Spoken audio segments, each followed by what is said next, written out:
भारत का संविधान पुराना हो चुका है, अब उसे बदल देना चाहिए। अदालत में सज़ा मिलने के लिए सालों लग जाते हैं। क्या ये संविधान की गलती नहीं है? यहाँ 4-5 सालों में स्कूल का सिलेबस बदल जाता है, फिर हम 70 सालों से एक ही संविधान क्यों चला रहे हैं? ऐसे न जाने कितने मैसेजेस आपने व्हाट्सएप पे पढ़े होंगे जिसमें संविधान बदलने की बात होती रहती है। आज हम जानेंगे कि संविधान सच में आउटडेटेड यानी पुराना हो चुका है और क्या उसे सच में बदलने की ज़रूरत है। यहाँ आपको एक बात बता दें कि संविधान में खुद समय समय पर उसमें बदलाव लाने की व्यवस्था की गई है। संविधान में एक आर्टिकल है, आर्टिकल 368, जो संसद को ये पावर देता है कि वो संविधान के किसी भी हिस्से को ज़रूरत पड़ने पर बदल दे। संविधान को आर्टिकल 368 के तहत समय समय पर अपडेट किया जा सकता है। इसे कॉन्स्टिट्यूशनल अमेंडमेंट कहते हैं। तो क्या हमने कॉन्स्टिट्यूशनल अमेंडमेंट का इस्तेमाल किया है? जी हाँ, अब तक संविधान में 104 अमेंडमेंट्स हो चुके हैं।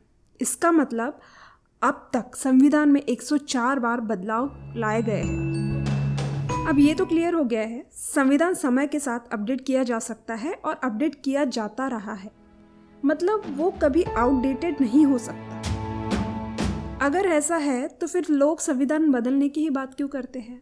इसके मेनली 2 कारण हैं। एक डॉक्ट्रिन ऑफ बेसिक स्ट्रक्चर और दूसरा संविधान के निर्माता।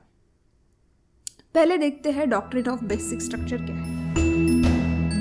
1973 में सुप्रीम कोर्ट ने एक ऐतिहासिक फैसला सुनाया जो केशवानंद भारती केस के नाम से मशहूर है।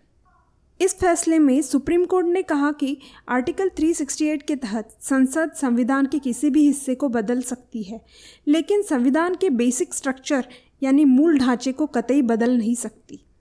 सुप्रीम कोर्ट का कहना था कि संविधान के निर्माताओं ने संविधान बनाते समय कुछ ऐसे प्रोविजंस बनाए जो भारतीय शासन प्रणाली के लिए बेहद ज़रूरी है और उसे कभी नहीं बदला जाना चाहिए। सुप्रीम कोर्ट ने यह भी बताया कि संविधान की किन बातों को बेसिक स्ट्रक्चर यानी मूल ढांचे का हिस्सा माना जाना चाहिए। इसमें गणतंत्र का होना, लोकतंत्र का होना, यानी भारत में हमेशा डेमोक्रेसी ही रहेगी, इसमें कोई डिक्टेटरशिप या अन्य शासन प्रणाली नहीं लाई जा सकती। Then rule of law, secular character of constitution और अन्य कई चीज़ें संविधान का बेसिक स्ट्रक्चर मानी गई है। सुप्रीम कोर्ट का कहना था कि ये सभी चीज़ें बेसिक स्ट्रक्चर है और आर्टिकल 368 में आप इन्हें बदल नहीं सकते। इसे छोड़कर आप जो बदलाव लाना चाहते हैं लाइए। यहाँ ध्यान दीजिए कि सुप्रीम कोर्ट ने सेक्युलरिज्म यानी धर्मनिरपेक्षता को बेसिक स्ट्रक्चर माना है, यानी आर्टिकल 368 का इस्तेमाल करके भी संसद भारत को किसी धर्म विशेष का राष्ट्र घोषित नहीं कर सकती। अब आप समझ गए होंगे कि जब तक संविधान है तब तक भारत हमेशा सेक्युलर यानी धर्मनिरपेक्ष राष्ट्र ही रहेगा। उसे हिंदू राष्ट्र या मुस्लिम राष्ट्र या अन्य किसी भी धर्म का राष्ट्र नहीं बनाया जा सकता। और इसीलिए कुछ लोग संविधान बदलने की बात करते हैं। कई बार भारत को हिंदू राष्ट्र बनाने की बात खुल के बोल न पाने पर यही लोग संविधान के बारे में तरह तरह की भ्रामक बातें सोशल मीडिया पर फैलाते रहते हैं कि ये आउटडेटेड हो चुका है, ये पुराना हो चुका है, इसे बदल देना चाहिए। लेकिन देखा जाए तो उनका असली दुख सेक्युलरिज्म को लेकर है। कई बार तो संविधान के बारे में इतनी गलत बातें फैलाई जाती है जिसका संविधान से कोई संबंध ही नहीं होता।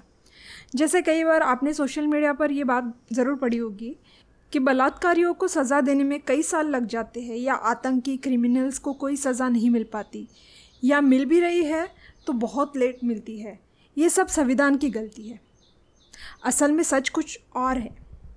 संविधान एक बेसिक डॉक्यूमेंट है जिसमें सिर्फ फंडामेंटल प्रोविज़न है, जैसे देश की संसद कैसे होगी, चुनाव किस आधार पर होंगे, राज्य और केंद्र सरकार का स्वरूप कैसा होगा, किन मुद्दों को लेकर यहाँ के शासन प्रणाली काम करेगी इत्यादि। संविधान के अलावा ढेरों कानून जो संसद द्वारा बनाए जाते हैं इस देश में लागू है। किस अपराधी को कितनी सज़ा देनी है, कैसी देनी है, ये इंडियन पिनल कोड यानी आईपीसी द्वारा तय किया जाता है और आईपीसी के तहत ये मामले अदालतों में चलाए जाते हैं।